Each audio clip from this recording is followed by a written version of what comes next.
What is going on YouTube? This is your boy Ligo One Half Indoors. Been a little while. Just been busy and also gained some rest as well too. Needed it, thank goodness. But like I said, I did promise that we'll have one video a week, so I gotta try again. So I did one, and I have put out one at least this week.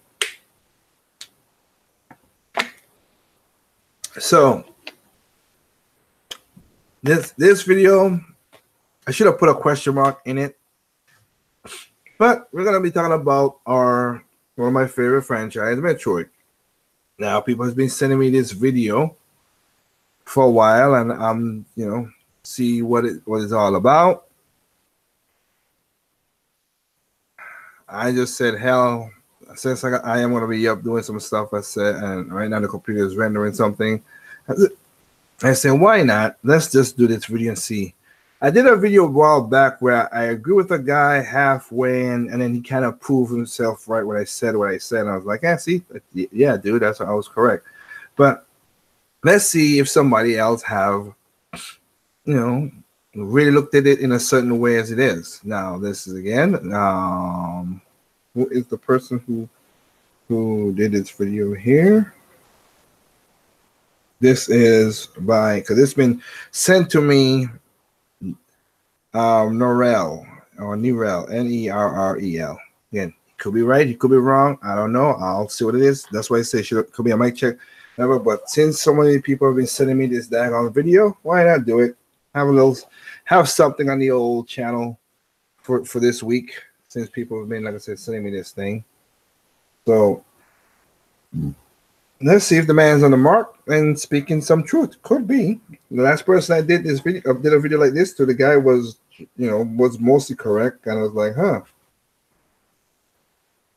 can't argue too much with it. But in the parts that I did argue later on, he changed his mind and said, yeah, I can't say that too because of fans, and I want, me and Metroid fans are not the most adept, because those bastards, again, they're quick to let people, quick to see. But let's see if he changed history to fit a narrative or whatever. So let us begin.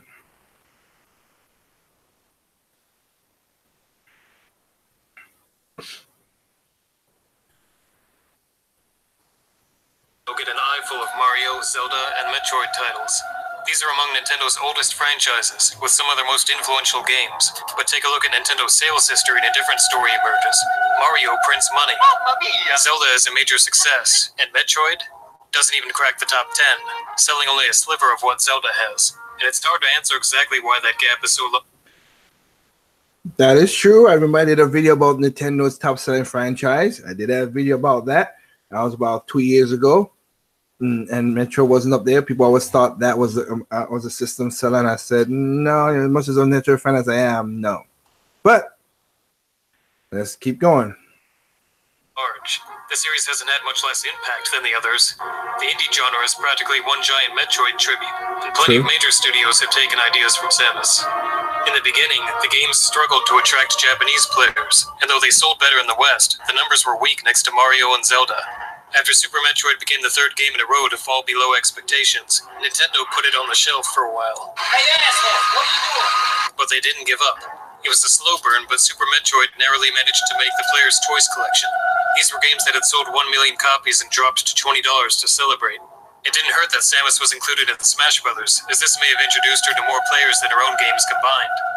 After 8 years of time for word of mouth to spread, the stage was set for Metroid Prime to become the biggest commercial success in the series. But even those sales were nothing special, and Nintendo could only maintain a tenuous hold on that audience with sequels. Why am I still alive? Whatever the reason for its marginalization is, it's clear that Metroid has been kept alive by a small but devoted fan base, and the series will live or die according to whether Nintendo makes the games that these fans want to buy. And for the past decade, they've kind of dropped that ball. Are you sure? Before talking about what went wrong, I'll try to establish what right is for a Metroid game. You may disagree, but I think Metroid can be distilled down to these 3 core elements. Okay. Let's see. Exploration means that the player isn't just moving from point A to point B. Everything in Metroid is point B. Though the actual path through the environment is fairly linear, it doesn't feel that way because the player is absorbing the entirety of the world as they go along. It's not just about finding the one door that's unlocked and going through, but making notes of the terrain, objects of interest, the obstructions. Where can't you go, and why can't you go there? You need to know these things so that when you get a power-up, you can have that moment of, aha, I can go back and do that now. Navigation should be such a test to the player's memory and perception that they should be able to draw a map of it all from heart when it's over. This missile tank is a good example of how Metroid games are designed. Its placement out in the open misleads the player into thinking it might be easy to get, only for them to waste a minute of their time and leave disappointed. But the developers didn't do this just to be dicks. They knew that frustration would cause the player to remember this room, so that when they got the grapple beam, they'd be sure to come back and finally get the tank, and in turn, be led right into the wrecked ship, the next area of the game. That is true. In this way, the developer's unseen hand guides players through the world. You know where you want to go, but not really why. And it's important that the developer's fingerprints remain invisible, so that the achievement of figuring things out can feel like your own. True. After entering Meridia, players expecting to find a shiny new area to explore are instead dumped back into a previous one. What's going on?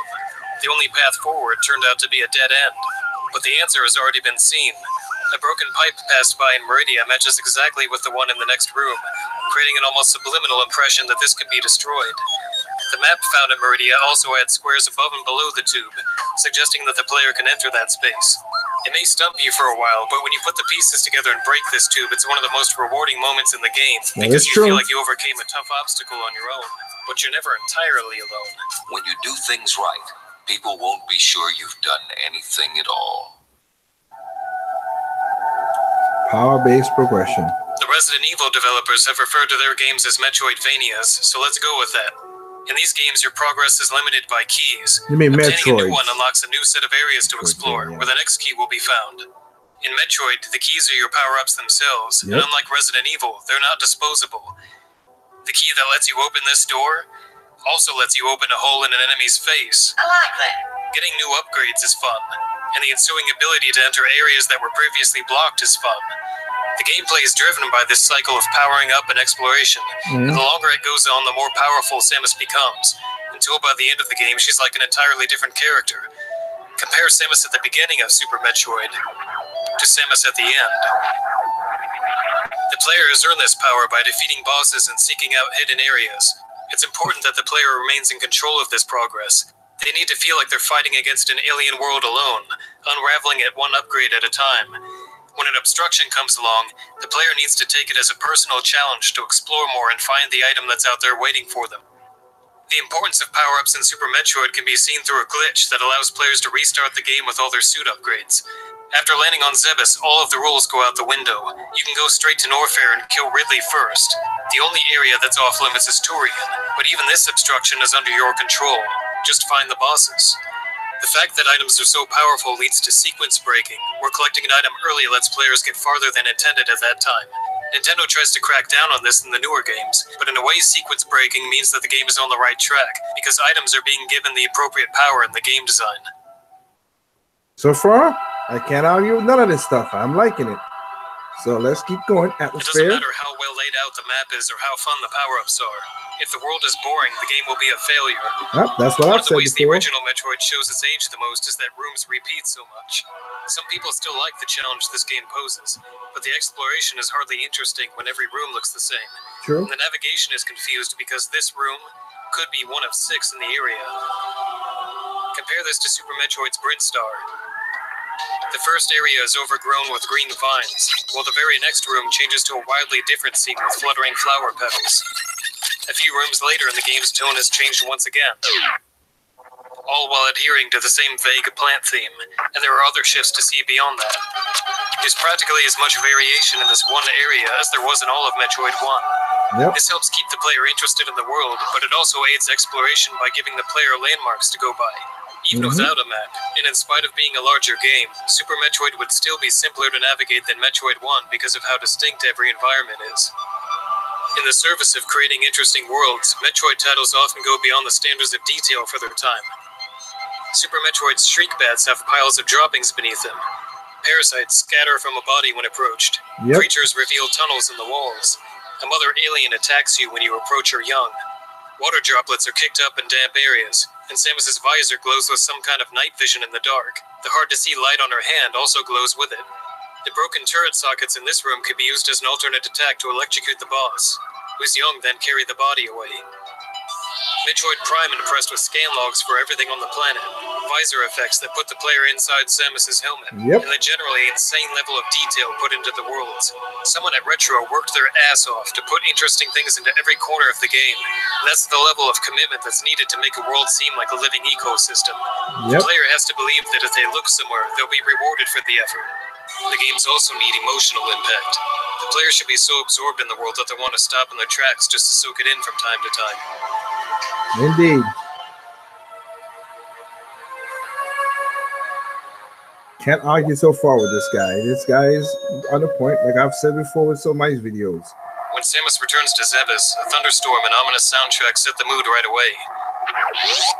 The world seems deserted. The player knows the threat exists, but the longer it takes to appear, the more and more the tension grows. Any of that sound familiar? Okay, Pharaoh, take us in low over the main colony complex. Storm shutters are sealed. There's no visible activity. Metroid borrowed heavily from the Alien movies, but the big difference is that Metroid is a game. Instead of just watching, the player has to plunge themselves into the danger, and the music and visuals do heavy lifting to create and enhance the feelings along the way.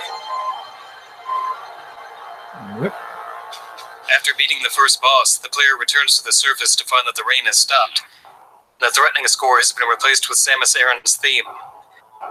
Where the player was once intimidated, they've persevered and established control. Moments like this define who Samus is. We don't need dialogue or cutscenes to tell us because we've lived as the character through the unfolding game design. I hope that's not going to be a foretelling. We clearly see these three elements when comparing Super Metroid and Metroid Prime. On the surface, Prime plays nothing like Super. Samus is slow and stiff, moving only at a jog. She can only make the simplest jumps, and iconic abilities like the Speed Booster never appeared. But Metroid Prime did have the puzzle-like exploration, the emphasis on collecting power-ups, and all the atmosphere the GameCube could render. Prime proved that it doesn't matter if it's 2D, 3D, first-person, or whatever. As long as these elements are the focus, anything could be a Metroid game. In fact, you don't even need Samus or Metroids. Axiom Verge is a Metroid game. It may have a different character on screen, but the core game design is the same. Yeah. Indie developers have done a great job of breaking down what Metroid is and expressing that essence in their own ways. In fact, it seems like the only developer really struggling with what Metroid is about is Nintendo. Never again would I encounter the baby. The baby. The baby. That baby. The baby. The oh boy, so here we go. Yoshio Sakamoto intended for Other M to tell a story right from the start. He had a small role supervising Retro Studios in terms of telling them which ideas were and weren't appropriate for Metroid. And if you think Retro Studios has no bad ideas, one of their concepts was for a serial killer baby AI to kidnap Samus and subject her to psychological torture in another dimension. Maybe having to explain who Samus was and wasn't to another studio made him regret never explicitly defining who the character was in the games. Whatever the reason, Other M set out to do just that. Other M is a fun enough action game on its own, and it does something that Metroid Prime never managed to. It gives us a fast Samus that does handle like the same character from the 2D games. But judge it by the standards that we've established, and the problems appear right away. Exploration is extremely guided and linear, with the navigation rooms setting beacons every step of the way. The beacons are only a few rooms apart, and those... Question. Ain't that the same thing that happened in Metroid Fusion? And also that happened in Metroid Prime 3. But, well, we'll, like I said, we'll see how... So we see where it's going wrong now, huh? Okay, let's see this.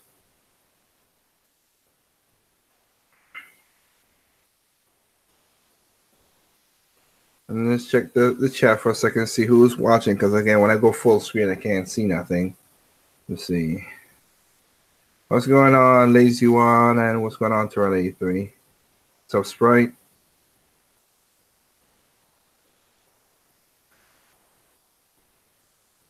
If I did come up right with once. Mega Man 11 is pretty good. Ah, that's good. Let's see if they already make 2 steps backward already with other stuff that they said. But hey, it don't like you got to take Capcom piece by piece.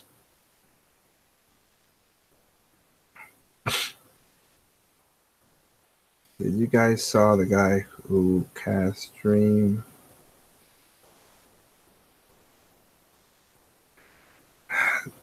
Talking about he's wrong about the 3DS. Another no, I've not seen it, Torelli, because I don't follow that fool. But that's cool. Torelli says, "Did you?" It was just funny. Did you guys saw the guy who cast Dreams talk about maybe he was wrong about the 3DS? Another notch on Liger's belt, it seems. I ain't saying that moron. I did a video about that, so I got to worry about it. The 3DS video is the 3DS that is still a very good video. You know, it took a long freaking time to edit. That was a good video. I think that one. I think that's someone else.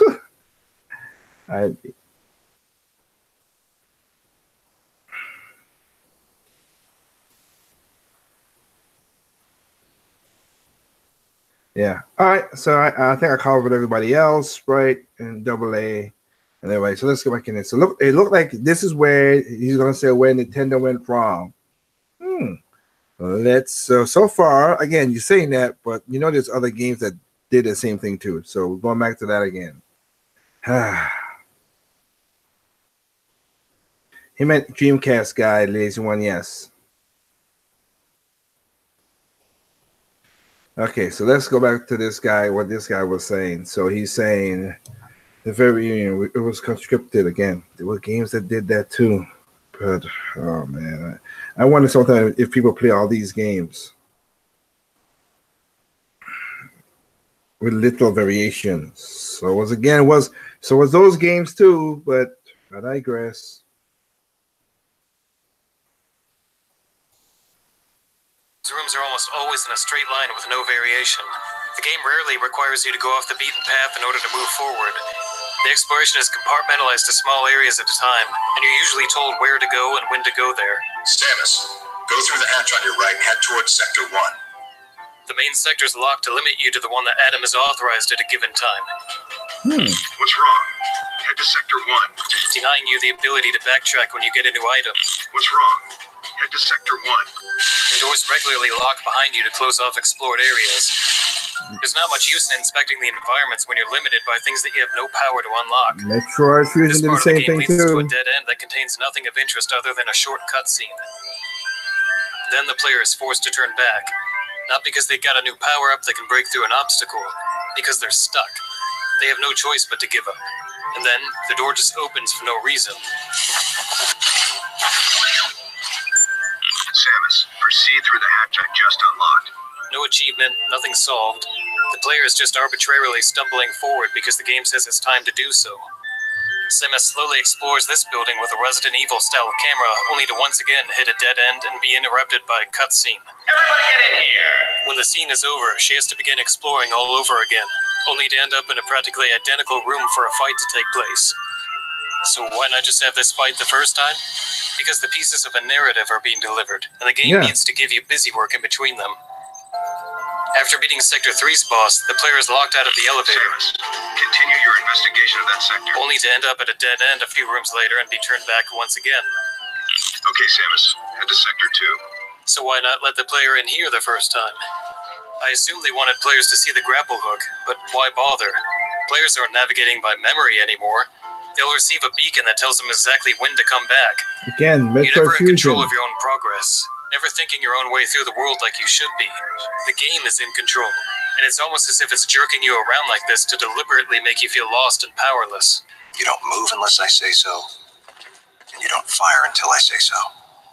Power-ups are also drained of their reward. Instead of finding them, Adam authorizes you to use them. Samus, use your ice beam. Often at the most arbitrary times. Now that one I give you, that's the one right there. I give you that one is stupid. I give you that one. That's the one. That's the only one I can say that's stupid. I give you that. With no achievement linked to collecting abilities, it almost feels as if they're not yours. That Adam could revoke them at any time. The most efficient way through here should be delivering shoulder impacts with your speed booster. So, I've got the speed booster now, or Yay! The power-ups also don't have much strength in the game design. If you were to restart the game with every ability, as we did in Super Metroid, you'd still be standing around waiting for these doors to unlock. Just like Fusion. Some of these problems begin with Metroid Fusion. Thank you. Also used beacons and locked players within certain sectors at a time. At least you recognized Fusion it. got away with this because it didn't diminish power-ups and exploration to the same extent.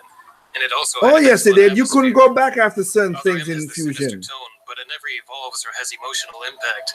Most of the soundtrack is just spooky white noise.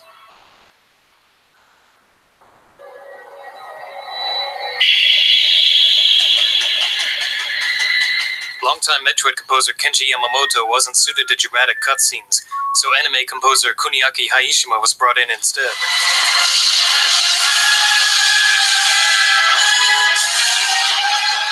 He's a great composer, but he's not well suited to the actual gameplay. Compare the amount of heart in these tracks.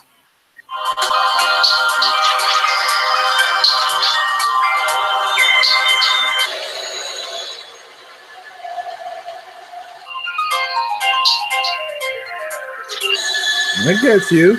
Not that he had much to work with. The game's 3 sections can be described as metallic hallways with plants, metallic hallways with frost, and metallic hallways with lava. Only a handful of rooms really managed to impress with their imagination. In a I Metroid wonder if game, you played every Hunter room as should be well, as cool as this. Not that's just kind a of rare like few. Hunter with the music as well too. The story doesn't matter. Even if it had been a masterpiece, the game still would have failed as a Metroid due to the gameplay being subjugated in favor of that story. It wouldn't make sense to find power-ups on a Federation ship, so they get authorized instead. The gravity suit couldn't appear in-game because it looked too silly in the cinematic moments. So Again, Fusion did the same thing. You had to download it on the bottleneck ship. Not a bottleneck because that's the bottleneck thing. On the BSA ship, you had to do the same thing with the Federation ship. So, and again, as said before, Fusion story told what happened between Super Metroid and Fusion. I mean, other M. It told a lot of stuff that nobody didn't know. But again, let's see. You said you're gonna be right again, so whatever. So let's go. had to be cut. The frequent cutscenes determined the progress instead of the player's own actions. But the fan reactions centered on the story and sexism, and that controversy is what Sexism? Literally? The backlash was so bad that Yoshio Sakamoto signaled that he was leaving the series. Sexism? Really? God. I tell you, these people, I wonder sometimes, they're no goddamn sexism.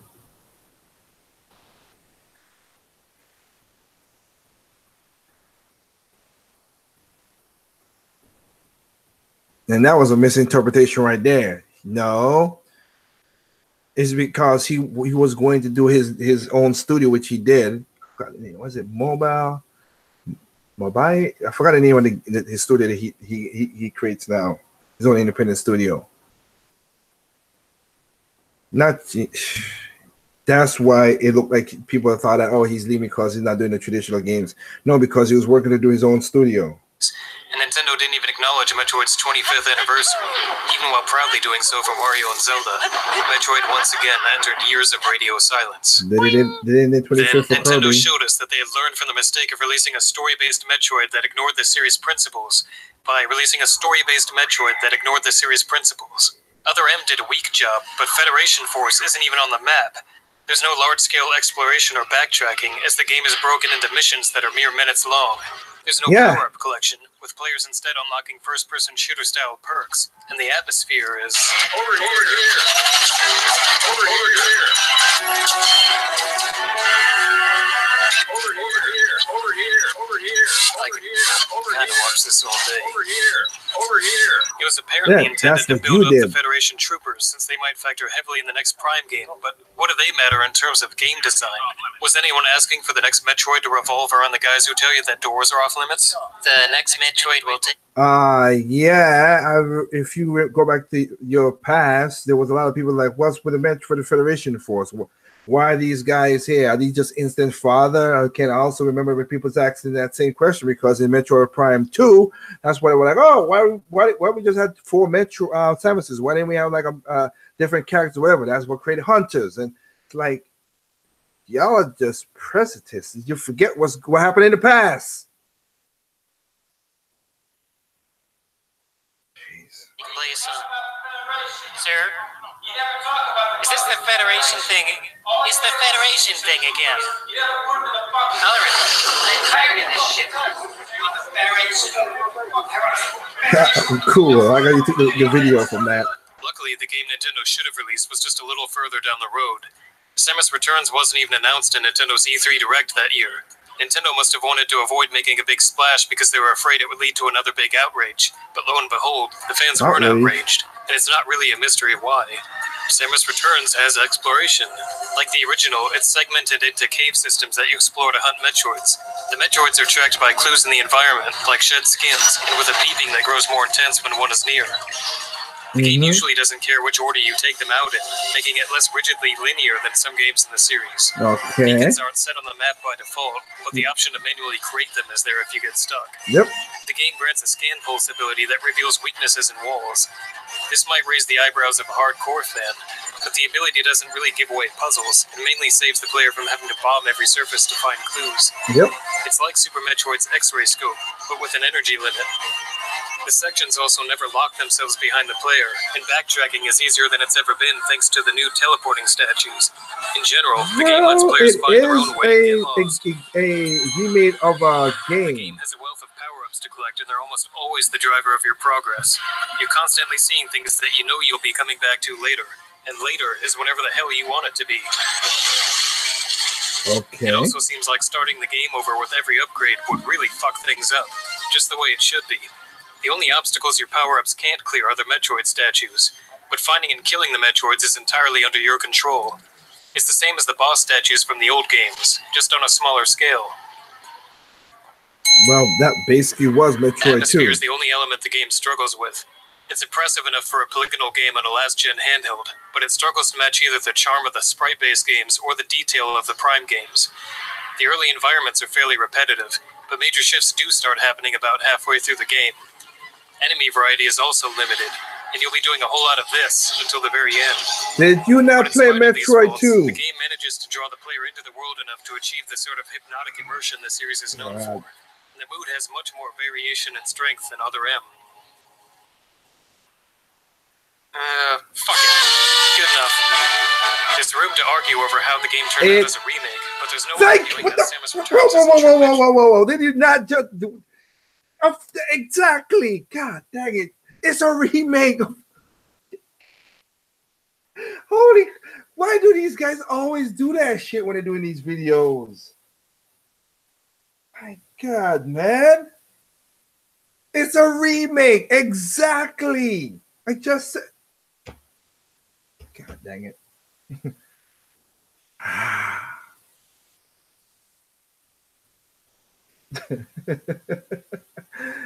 Why did it always do this bullshit? Again, I never watched the video, and I'm predicting this stuff, and they say it's so weird. Dang, nabbit, let's just finish the video. game, designed around the ideas that made the series what it is. And it's great to see Yoshio Sakamoto return to make it. Where will Metroid go from here? Will Prime 4 continue on this path, or will it get sidetracked by another story that no one really asked for? Mario is a plumber because they needed a mustache and overalls to make his nose and arms visible. Samus turns into a ball because they couldn't animate her crawling. These games date to a time when gameplay came first and story was just an afterthought. And Nintendo's recent struggles are because they've gotten that relationship reversed. No. In America, Nintendo needs to make Metroids that are focused on the essentials again. And buy-in this time, you dickheads. Well, at least I give you that one. Thank you. You redeem yourself at the end. Buy them dickheads because they didn't buy Samus Returns. You're correct on that shit. Holy crap baskets. Why do these guys always do that? Like, I could predict whether, like, say this stuff, and I was like, yeah, this is why this is this, and this, well, this happened in Fusion, or well, they happened back in Fusion. Yeah, so what your argument is being disproven by your own, y'all disprove your own arguments in your own video. I swear. I swear. Jeez.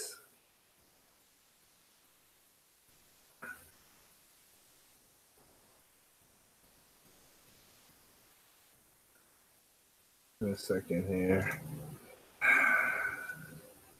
All right, let me go check the chat. Jesus, man. Let me see.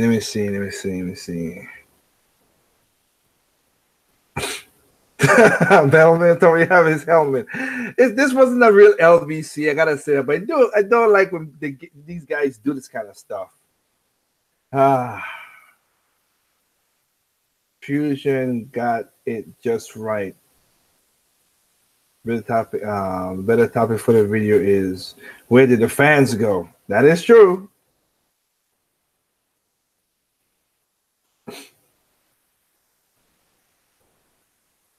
Let's see, inconsistency and pass, blah blah blah, whatever. True sprite, the worst Sonic is so six story. I better get my helmet quick in case. Metroid Fusion got the atmosphere on being creepy. It's so good, even if it was more linear than other Metroid games. Again, yeah, Trip, I think it's mostly a media crap. That's what kills me.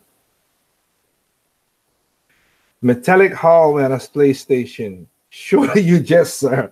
I didn't want to say Middleman, but thank you if you did. Thank you. You said it. Sure, this man, no Federation Force is a spin-off. It's just not too early to see. We want a Hero-esque Metroid game. No, we don't. Halo-esque Metroid game. No, we don't. You're right. Well, helmet, hand me the helmet. Thanks. You guys are so wrong with the helmet jokes, but hey, whatever it is. Samus Return is one of the best games I ever played. Oh, that's cool. Certainly. I mean, if I'd still say my number one Metroid game is still Prime 2, but everybody has their thing, and I got nothing against that. I have an extra one, guys. I'm gonna return. I'm gonna get Samus Return on 3DS someday. It's a good game, the easy one. It is a really good game. If you love those Metroid style games. It's a really good game. Love it.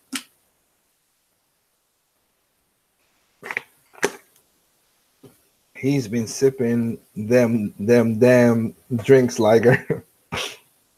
That guy is sipping that orange juice. Oh, you people are wrong. Ofromo with the helmet. Tangerine juice and Red Bell, whatever. Of course you'll say that. Don't forget Florida water. Okay, whatever.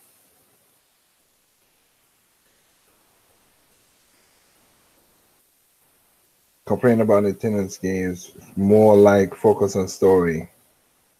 People can't be consistent. That is true. People really can't be consistent. Now, again, I give the man props at the end because he says, buy the damn games. And you're right, dickheads. And I'm with you. That's why I always say, these freaking dickheads don't want to buy the damn game, you dickheads. You jabronis. But yes. Thank you thank you that you said that, sir. Because these are the so-called fans. And Anna says right. What happened to the Metroid fans? Basically, it was a niche audience. It growed, and then people didn't buy the game when they needed to buy the game, and then they paid it later on when they would go get it for free or used that they wouldn't help the sales, and then they're like, "Oh man, these are great games." Yeah. Don't remind me, 1283. You're right. 5 million for Prime 4 or else fans. Exactly. The fake ass people don't like that shit.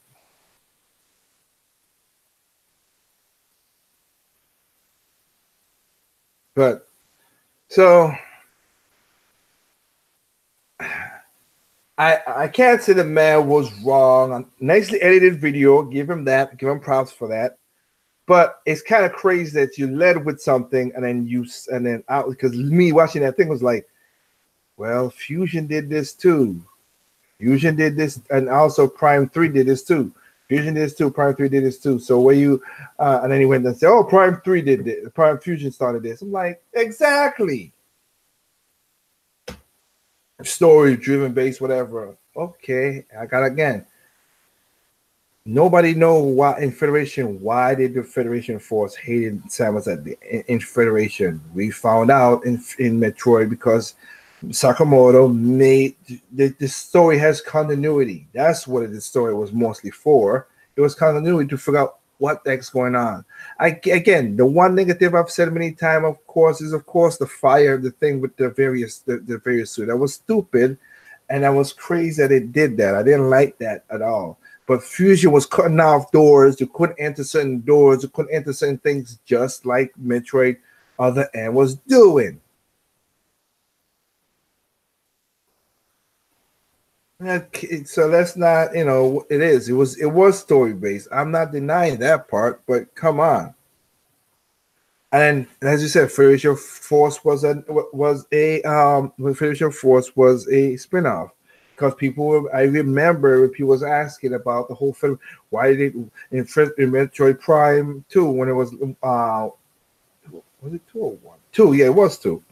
When they had the battle sequence, and you guys were like, oh, why they had to be Samus? You could have used the Metroid, and now you could use the Federations and all this stuff. And why don't we have a multiplayer game and blah blah blah? And again, that evolved into Hunters, and Hunters evolved into Federation Force. That's what it was, but people forget that. And of course, I love how he did the whole saying all that stuff. And I was like, oh yeah, but if you do that, that'll be. And he had the exploration and everything. I'm like, yeah, because it's a remake of Metroid Prime. It's a remake of Return of Samus, the Metroid 2 game. And then he said, I was like, well, duh. Of course. Of course, that's what it is.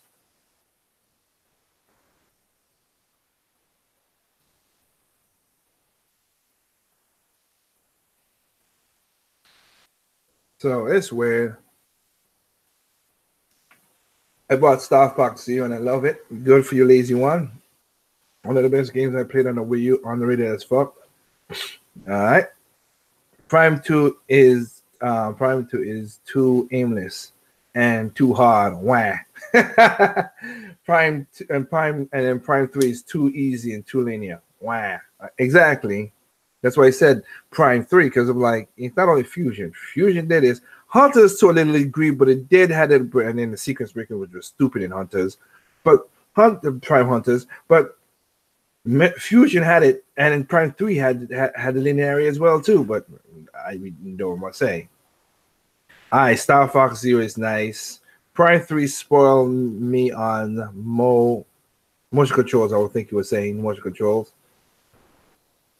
I still say that suit upgrade should have been found. Everything else could have still been authorized. I'm with you. But we can't argue something in the past is already done. Game already been damaged, so it is what it is. Just let's tell the truth for what it is. What it is.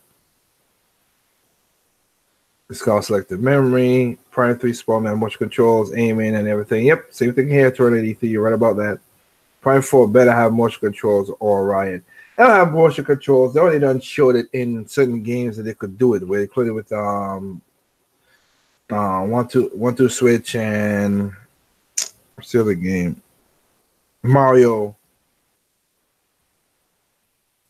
Party and stuff. So they have that. A remake of a game similar to the original game. It's a base story. Blasphemy. If you ask me, I'm waiting for Metroid 5. Not the Prime series. No, not a 5. Not the Prime series. But I don't think we'll see what happens. Yeah, I've said it before. A story after Fusion would be nice. We know that. I'm not saying it wasn't.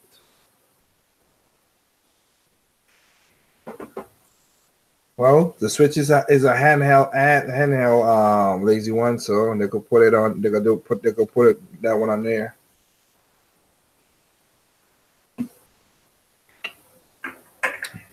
Again, there's a video on the Game Ideas channel, Digital Foundry, between me, him, and Red Fox, and you could hear what I said. I exploded. If they're gonna do 5, Metroid behind past Metroid, then you could do a they could go into a real, because again, Metroid Prime Fusions. No, Metroid Prime was a cool trilogy. I hope 4 don't fuck it up, but was a cool trilogy that had standing grounds, and I liked it.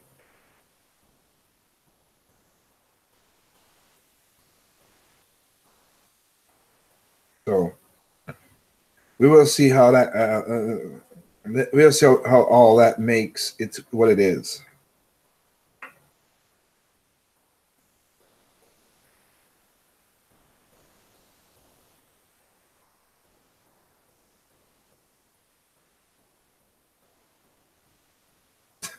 Really, Renegade, an epic yaw Metroid game of the year. Will you stop? Just stop. Well, I can't say because again, Metroid Metroid Prime Pinball was an awesome game. I loved it. I did it way more things than I thought. When I bought that game, I was like, huh. But when I played it, I was like, dang, they put a lot more attention in that game than I really thought it would have. So again, I was like that. Okay, stop. Yeah, stop. Will you stop? No, I mean.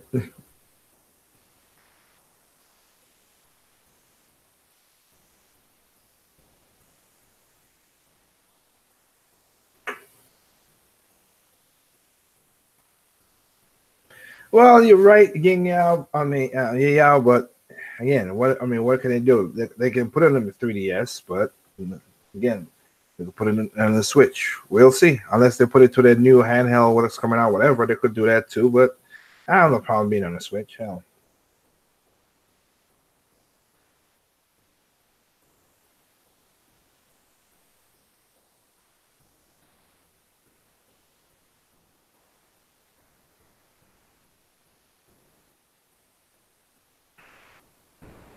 I mean, for the future, that won't be a problem. The only Metroid game I beat is Metroid Other M. Yeah, well, Jake Mario, that's cool. Like I said, I played. Like I said, I still need to do that. I still need to beat Samus because I've been busy playing so much games. As Renegade, you say you're right. It's been crazy. I need to beat Samus Returns on Fusion mode. I'm at the last boss in Fusion mode again. The freaking hits is so too ridiculous.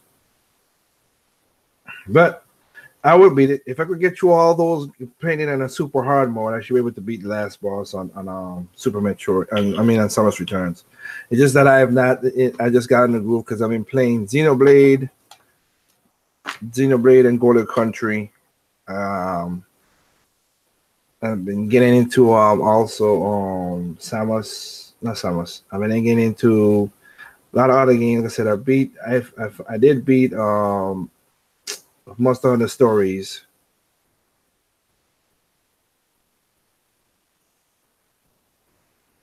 Oh, you ain't gotta apologize on that. No, I'm just you ain't gotta apologize to me on that. That's your opinion. I'm not knocking you down for it. I'm just saying I'm just looking at the future. Until Nintendo do the Excel to a handheld, they can be the Prime. And I like I said, I'm not gonna deny nobody else. I use my Switches both portable and okay, like I'm playing Dragon Ball Z Fighters. I can't play that game with the D-pad, and I am still working on the damn D-pad for my Switch, trying to work on that to do my damn self with everything. Stop, Renegade, stop. No. Anyway, what was I gonna say? I was gonna shoot. I forgot what I was gonna say now. Oh yeah, if I playing Dragon Ball Z Fighters, I play it on a Switch on TV mode because I need me a D-pad and I can't. Sorry, I need that D-pad to be playing that thing because it's sliding and I like the slides better with a D-pad than the way the Switch's buttons is with the whole thing. That's one of the reasons I didn't like the PlayStation, because of the whole playing fighting games on PlayStation that need slides like Street Fighter because of the whole 4 separated buttons. I hated that thing. But Xenoblade, yeah, I'm in my bedroom. I plug it up the Switch and playing a game like it's no problem. I like it like that.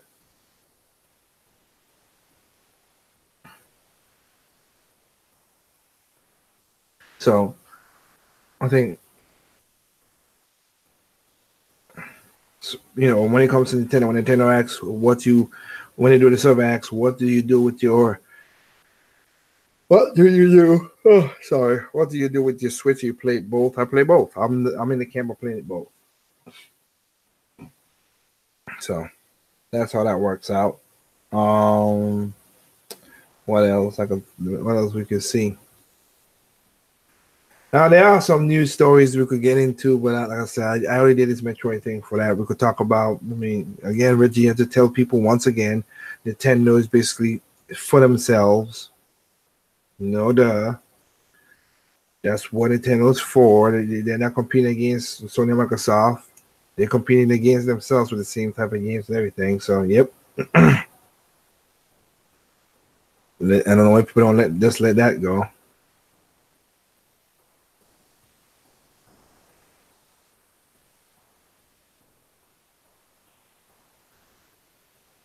But then, of course, if you've been following me on Google Plus, you see me what I said about Capcom, which is stupid. You come up with a good Devil May 5, and then you hit it with that daggone microtransactions. And not even the microtransactions where you think, okay, you can let it pass. No, stupid microtransactions where the game is built. You play games like that to unlock and do all the stuff. That's literally why you play that game.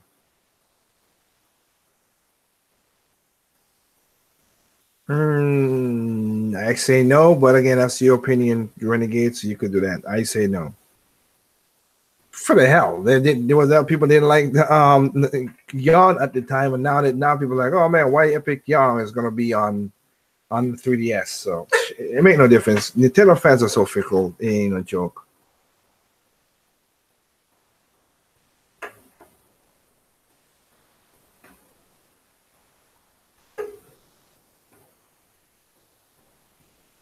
You gonna kill that joke, ain't you, Triple M?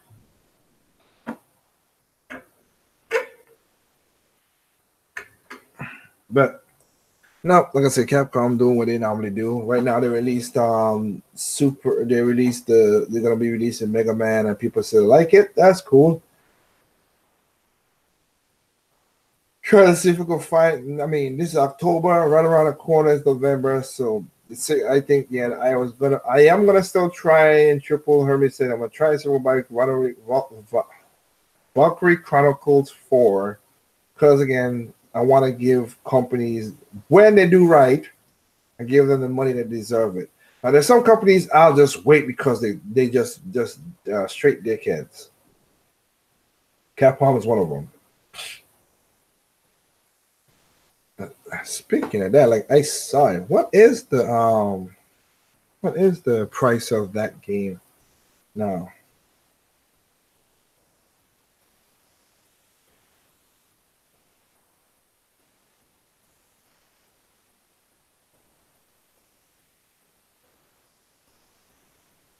Oh man. Oh. Then you have remember you guys you heard me talk about Final Fantasy 15 and how I did my deal for the work I did there.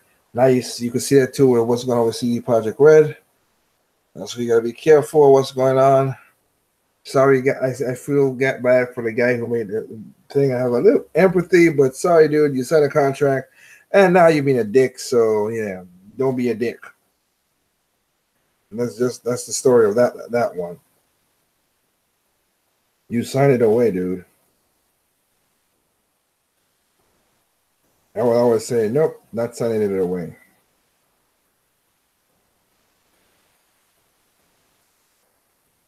But Luigi's Mansion, you're correct. Luigi's Mansion is around the corner, and another game's around the corner. Next 12 weeks from now will be Starlink. And I hope Starlink. I said, we'll see what that game does.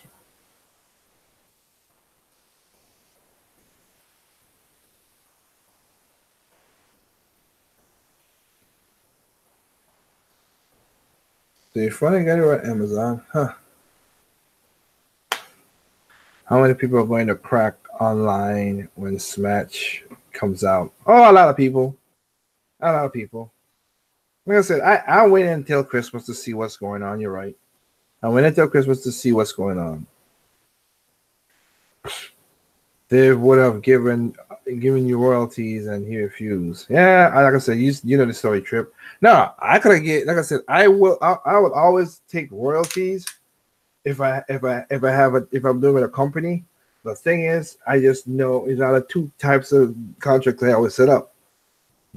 One for a lot of bigger royalties, smaller upfront costs. If I think the game is gonna be doing, if I think the game or project I'm working on, like I add, oh, sorry, like an anime movie or a movie or something, soundtrack, whatever. If I'm doing, I'll take a bigger percentage on the royalties and take a small upfront pay.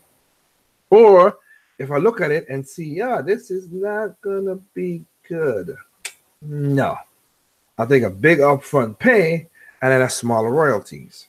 But I am gonna have royalties because as you learn, you never know. But again, I'm the one who always sign my contracts and get it today. I never have. Nobody has ever come to me and asked. Nobody's. I always send the contracts to them. Like they were like, "Oh, well, here's the contract." I was like, "Nah. If you want my stuff, here's my portfolio. Here's my contract," and that's how it's set up too. So I always get people to sign my contract before sign my contract. I've never really signed people's contracts like that. I used to when I was young in the business and I didn't know what's going on. I'll say that. And it did work out, still work out for my benefits then, but now it's a whole different story. You got to be careful what you sign. So yeah, I was let them sign my contract instead I signed them. And I could walk on again. If I ever walk away and they never sign a contract, I walk away. I never look back and say, because a lot of people just like that old guy, like, man, look at all the money I could be making. I'm like, well, hey, I played a game, I played it. They didn't want to sign it. It is what it is. I mean, I've done music when I've given a person, I've said before, I've given a person beats or a rights to something, and the damn music took off. I never go back and say, hey, man, I helped you make that thing. You should give me half the money now. That's to me, that's a dick move. That's to do that. I'm like, you know what? I should have said, hey, this is what it is, but I didn't. You made the money. That's cool. Wish you the best of luck. I just know, just now that if you come to me for a beat again, that I am gonna do a better contract.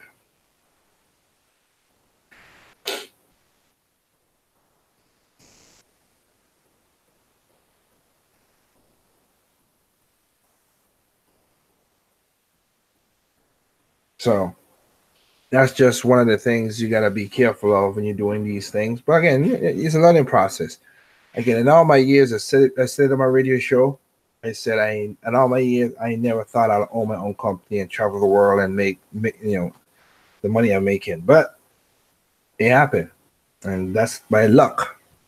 That's by luck, and as one of as my friend Double M06 would say, man, you got talent, I'm like, man, half of that is luck. Half of that is luck. But as I said before, you gotta make sure if you're gonna work hard to do certain things and you're gonna have your IPs or do something like that, yeah, I will have a royalty somewhere. Some great, some what, but you gotta make that decision. Exactly, Double A, live and learn. So that's how it works out. But the guy for CD Projekt Red, he insulted the gaming. He's still insulting gaming right now. So it's like, dude, you're trying to look for sympathy, but you're being a dick.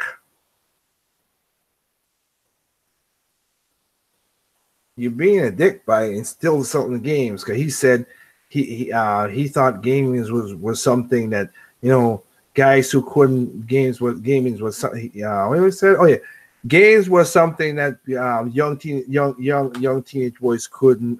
It's for stupid people because you were doing something else better other than masturbating. So I'm like, wow, okay, yeah, you know what? You're right. You say what you want to say, but they turn that $10,000 thing that you sold your rights to into $1 billion. A lot of people who were stupid and used game other than masturbation made your project a lot of money. Oh wait, you didn't take the money. So who was the dummy? Dummy? And you're still to today still discouraging gamers. So, but you didn't. But all you care is because of the money. So again, I feel a little bad that you made a stupid deal. But again, for you to keep on shitting on people like that, and again, I've shit on gamers too, but in a different way. But for him, the way he was saying it, doing it, nah, I don't have no sympathy for you, but empathy. I have empathy. Like I know you're coming from, but I can't sympathize with you because you're a dick. Combo breaker. You're a dick.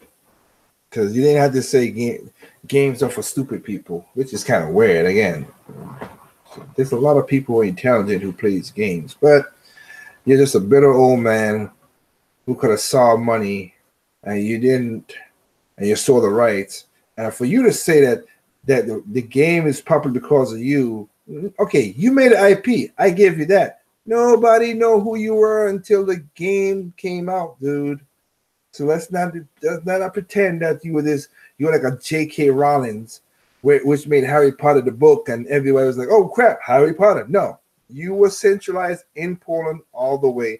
Nobody knows the Witcher books until the game came out. Okay,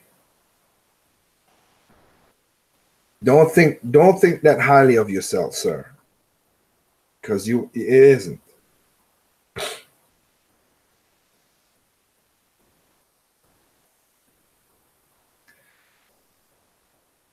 Sounds to me like he really cared until Witcher 3 blew up. That's how he always works.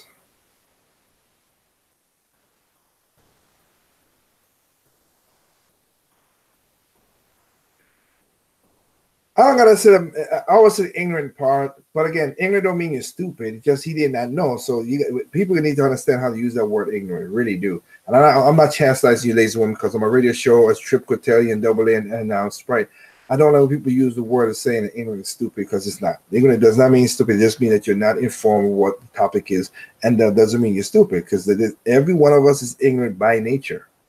I do not know how to build a spaceship. I see it. I don't know how to build a phone. I see it. I'm helping a person. I've been at a computer for somebody else. He ain't never built a computer ever, but he sees it. He knows. He sees video. That doesn't mean that you're crazy in hell. Look what happened to the guy the video I played with the guy who tried to pretend he couldn't build a computer. He built that all messed up.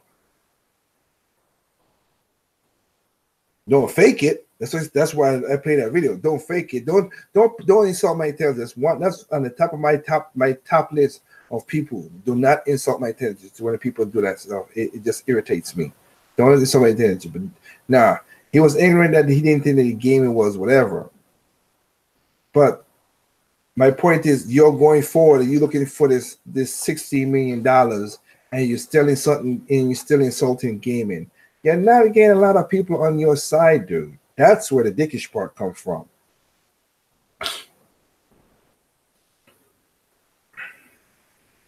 He's projecting his failures on everybody because he couldn't accomplish anything good on his life. Yeah, well, I don't know the guy's fully. He could be made other books and became famous again. I don't know, but again, for him to go out still and try to still be a dick right now, and it's like seriously, it's like, hey gamers, you guys made this thing a lot of money, so you know what? But you guys are still dicks. But yeah, give me money. Like nobody does that. No, a game was stupid enough to fall certain stuff. Yeah, EA. But we'll see. And I said it before, I said it again. Right now, FIFA is down 20% from last year. Well, of course, it's kind of weird that it's down, but yeah. But I am not surprised because I think people are starting to get tired of EA, and I'm telling you right now, if Battlefield and Anthem does not sell, I see another studio is going to get cut, and I think EA is going to finally realize, oh shit, we really did F up, and they might recess back to having just doing more sports games than anything. Which of course, all of the sports games is where those gamers buy the freaking microtransactions without no, it's not even a second thought.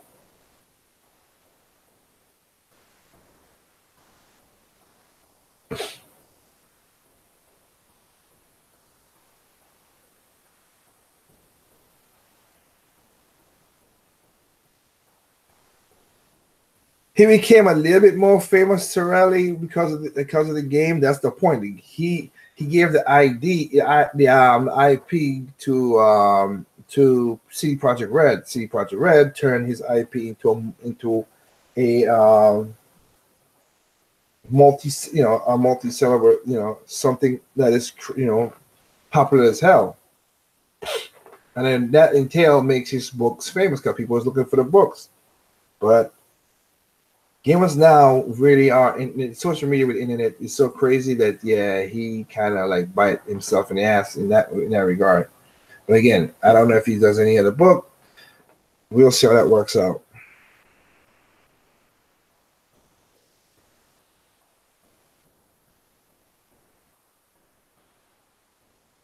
You're right about that, Triple M.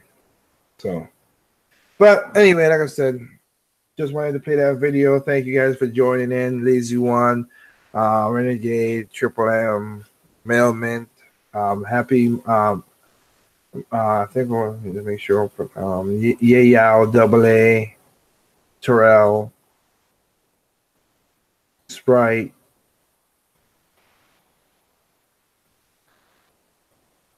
Oh my eyes.